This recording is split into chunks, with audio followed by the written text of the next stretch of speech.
কালকে যে ঝড় হইলো বা বৃষ্টি হলো আমাদের এলাকায়, এই কারণে আমাদের নওগাঁ সাপারে আমগুলোর অবস্থা সবগুলো ফেটে গেছে। বাগানে একেবারে আম শেষ, প্রতিটা আমি একেবারে শেষ। কিরকম আম আছে বাগানে এখন বর্তমানে? ভূতে আর ফাটছে কেমন? এই যে প্রতিটা গাছের আম একেবারে ফেটে শেষ, মানে একটা গাছ থেকে এই যে প্রতিটা আমি শেষ।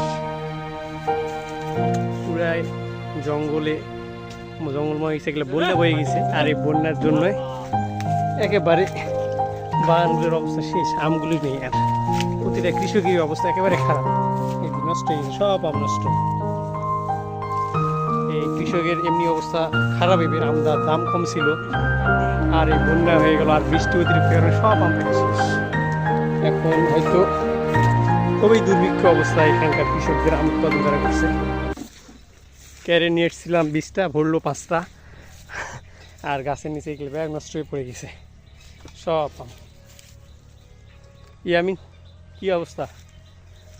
বাগানের পরিস্থিতি খুব একটা ভালো না, একেবারে শীঘ্রই শেষের পথে না? শেষের পথে। মানে 2-1 দিনের ভিতর বাগান সবগুলোই শেষ হয়ে যাবে, কোনো গাছে আম নেই, ঝড় বৃষ্টির একেবারে শেষ।